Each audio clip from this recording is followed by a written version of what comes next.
Assalamualaikum warahmatullahi taala wabarakatuh dan salam sejahtera. Tuan-tuan dan puan-puan, bertemu lagi kita di dalam kursus teknologi fertigasi tanaman cili merah. Dan tuan-tuan dan puan-puan kini berada di dalam bahagian kedua modul keempat berkaitan dengan pengurusan dan juga penjagaan ladang. Baik, di dalam bahagian ini kita akan memulakan dengan kawalan penyakit, yang mana kawalan penyakit ini kita bahagikan dengan beberapa jenis kawalan. Yang pertamanya adalah kawalan rumpai, seterusnya kawalan serangga, diikuti dengan kawalan kulat, dan juga terdapat lain-lain kawalan yang tuan-tuan dan puan-puan perlu ambil maklum.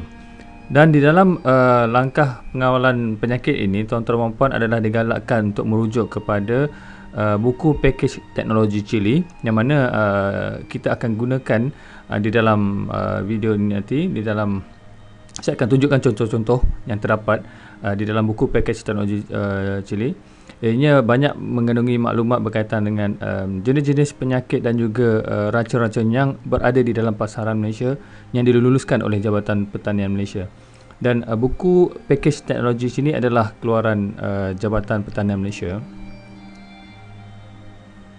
Kalau kita lihat di dalam gambar ini, di belah kanannya adalah menggambar seorang angkasawan kebun kita namakan, yang mana dia menggunakan pakaian yang lengkap, pakai baju hujan yang kalis air, ya, dengan boot yang boot plastik, boot puas cukang, juga hood yang mempunyai hood. Yang pentingnya adalah di bahagian mulutnya perlu mempunyai alat penutup mulut, penutup ni untuk menapis udara yang masuk. Begitu juga dengan penggunaan sarung tangan. Dan ini adalah pump jenis manual yang perlu tuan-tuan dan puan bagi mereka yang melakukan kerja-kerja meracun perlu mengendong di belakang individu tersebut. Ataupun alternatifnya tuan-tuan dan puan juga boleh menggunakan pump, Jadi ini adalah pelanggan pump yang disambungkan ke satu bekas tangki yang besar, seperti contoh bekas tangki polytank bersaiz 100 liter, ya. Satu bahagian inlet tu, bahagian yang akan disedut air, dimasukkan ke dalam bekas tangki air yang telah dibancuh dengan racun, menggunakan sukatan-sukatan tertentu. Dan seterusnya, untuk kerja-kerja meracun, mereka perlu menarik kabel ataupun hos yang panjang, di hujungnya telah dipasangkan dengan nozzle, dan terus menyembuh berdasarkan kepada kekuatan pump ini. Jadi menggunakan pump ini, tuan-tuan dan puan boleh menggunakan hanya menarik hos yang panjang, tapi pastikan hos tersebut adalah panjang, dan tidak perlu mengendong berat air racun di belakang seperti ini, Jadi ini adalah satu kaedah meracun yang lebih menjimatkan tenaga. Baik, langkah keselamatan yang perlu diambil maklum oleh tuan-tuan dan puan bagi kerja-kerja pengendalian racun rumpai adalah yang pentingnya adalah pakaian perlindungan, yang mana ianya merupakan sebahagian daripada amalan baik dalam pengendalian racun rumpai. Ianya bertujuan bagi mengurangkan bahaya, seperti antaranya peralatan-peralatan yang diperlukan seperti boot getah, baju lengan panjang, sebaiknya baju yang tidak mudah kalis air, baju yang kalis air, sarung tangan getah, apron plastik, sekiranya baju ada baju seperti baju biasa cotton ke, perlu mempunyai apron, sebab angin tu boleh membias balik kepada baju kita. Jadi kalau baju kita basah, bahagian depan basah disebabkan oleh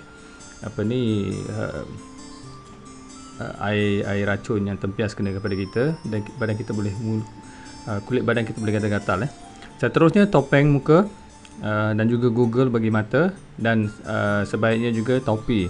Topi ni sekiranya tuan-tuan dan puan melakukan kerja-kerja di waktu mungkin waktu tu tersebut matahari tengah naik, jadi seeloknya kita mempunyai pelindung kepala, topi, Ataupun seperti yang ringkasnya, tuan-tuan dan puan boleh rujuk balik kepada gambar ini. Ini adalah gambaran ringkas yang mana tuan-tuan dan puan boleh menggunakan dalam boleh kata kos yang murah, hanya menggunakan baju hujan kerana ia memang telah kalis air, ya, lengkap dengan cuma perlu beli sarung tangan, boot getah, dan penutup muka. Jadi ianya lebih menjimatkan. Namun ianya itu adalah langkah terbaik untuk kerja-kerja meracun, tetapi sekurang-kurangnya tuan-tuan dan puan perlu memastikan mempunyai alat penutup mulut untuk mengelakkan racun masuk kita sedut racun. Sebab bagi pengusaha-pengusaha tanaman, walaupun memang ada kalanya kita cuba untuk berjimat, tetapi kita perlu memikirkan kesan jangka panjang kerana apabila kita menghidu racun, kita tidak sakit pada masa tersebut. Kita akan mula sakit pada setelah beberapa lama badan kita telah menerima, telah menghidu racun dengan banyak, dan kita akan badan kita bertoksik dan akhirnya akan menjejaskan kesihatan kita pula. Jadi sebagai pengusaha kita perlu mementingkan keselamatan dan kesihatan kita. Baik. Antara langkah keselamatan yang tuan-tuan dan puan perlu lakukan adalah, pertamanya adalah menyimpan racun rumpai di tempat yang berkunci dan jauh daripada bahan makanan. Ini kerana apabila racun rumpai itu telah terdedah, baunya boleh sampai ke jarak yang agak jauh, dan ianya juga boleh menjejaskan kesihatan mereka yang menghidu racun rumpai tersebut. Ianya sangat berbahaya. So sebaiknya racun rumpai tersebut perlulah disimpan di tempat yang berkunci. Ianya perlu dikunci kerana kita nak elakkan sesiapa ataupun mungkin ada individu ataupun kanak-kanak mungkin terkeliru dengan racun tersebut. Jadi hanya kita saja yang tahu bahawa bahan-bahan tu adalah bahan bahaya, dan ianya perlu dikunci sebaiknya. Dan bagi penggunaan racun pula, tuan-tuan dan puan-puan dinasihatkan untuk membaca label dengan teliti sebelum menggunakan racun, sebab setiap botol racun tersebut disertakan dengan peraturan-peraturan yang perlu diikuti, jenis-jenis dan juga saranan penggunaan juga. Jadi pastikan ianya difahami sebelum tuan-tuan dan puan-puan menggunakan racun tersebut. Dan seperti yang telah dimaklumkan tadi, gunakan pakaian perlindungan apabila menyembuh racun rumpai. Juga tuan-tuan dan puan-puan perlu pastikan alat penyembuh ataupun alat penyembuh racun tersebut tidak bocor. Sekiranya terdapat kebocoran ataupun leaking di mana-mana bahagian penyambung ataupun di tong tersebut sendiri, tuan-tuan perlu pastikan ianya diperbaiki, ataupun kalau tidak dapat diperbaiki, ianya perlu ditukar secepat mungkin, kerana racun rumpai adalah sejenis racun yang sangat berbahaya pada manusia. Jadi kita tidak mahu nanti kebocoran tersebut boleh menjejaskan, boleh terkena badan mereka yang menyembuh racun, dan akhirnya boleh menyebabkan menjejaskan kesihatan. Dan bagi mereka-mereka yang merokok, semasa kerja-kerja meracun, sama ada semasa ataupun selepas kerja-kerja meracun, adalah tidak digalakkan untuk merokok di kawasan-kawasan tersebut. Ini bagi mengelakkan tuan-tuan dan puan, bagi mereka yang merokok, menyedut bau-bau racun yang berada di sekitar, ataupun makan minum semasa pengendalian racun rumpai. Kita nak pastikan tidak ada apa-apa elemen yang boleh membahayakan diri kita semasa pengendalian racun rumpai. Jadi sebaiknya kalau terasa nak merokok, ataupun mereka yang memang perlu merokok sebelum buat kerja, pastikan benda tu, aktiviti tu dilakukan sebelum, ataupun setelah badan bersih, dimandi, baru lakukanlah aktiviti yang tuan-tuan dan puan-puan hendak lakukan. Begitu juga dengan makan dan minum, hanya selepas kerja-kerja meracun selesai dan badan tuan-tuan dan puan telah dibersihkan, barulah bolehlah lakukan aktiviti tersebut. Jadi sekiranya termasuk racun rumpai ke dalam mata ataupun terkena badan, tuan-tuan dan puan perlu pastikan ianya dibasuh dengan segera dengan air bersih, dan sekiranya berlarutan, tuan-tuan dan puan dengan segeranya perlu merujuk masalah tersebut kepada klinik-klinik berhampiran. Kita tidak mahu nanti ada kesan sampingan terhadap masalah yang baru berlaku. Jadi bagi bekas-bekas racun yang telah habis digunakan, hendaklah ianya dimusnahkan ataupun dengan menanam bekas-bekas tersebut di dalam tanah.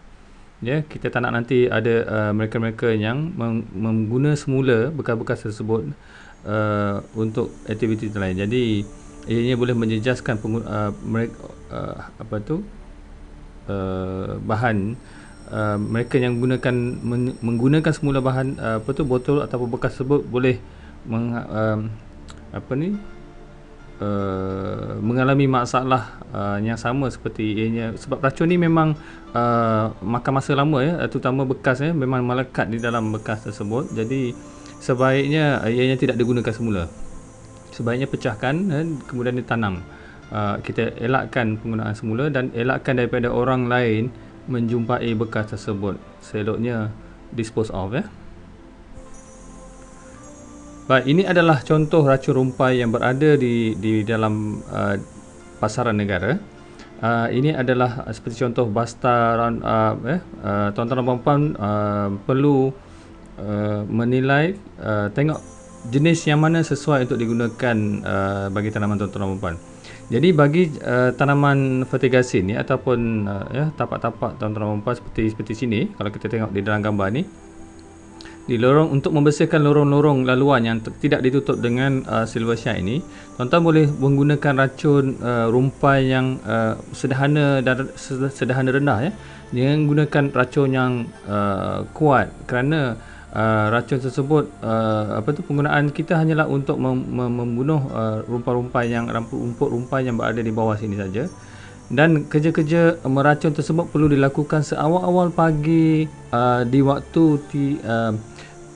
angin kurang kerana kerja meracun ni kita kena pastikan racun rumpai sebab racun rumpai boleh membunuh pokok. Semasa kita nak menyembur racun tu, nozzle tu perlu berada di bahagian bawah supaya biasan ataupun air racun tersebut yang keluar daripada nozzle tidak dapat sampai ke bahagian batang pokok ataupun pokok-pokok cili yang kita tanam. Sebab sekiranya ianya berlaku, bukan saja pokok rumput akan mati, rumput rumpai akan mati, malah pokok cili yang kita tanam pun akan mati juga. Jadi pastikan ia dilakukan seawal pagi yang boleh, sebab selalunya di awal pagi selepas subuh, kalau kita lihat pagi-pagi kita keluar di luar, kita boleh perhatikan bahawa agak kurang angin waktu tersebut. Namun apabila kita telah lihat cahaya matahari, masa itulah kita boleh lihat bahawa angin telah banyak. Jadi sekiranya dilakukan waktu tersebut, angin mungkin boleh menolak racun untuk terkena kepada pokok. Jadi ia membahayakan. Seeloknya awal pagi ataupun selewat petang, tetapi petang selalunya agak berangin Jadi saya rasa antara tempoh yang baik adalah paling awal pagi. Baik, ini adalah contoh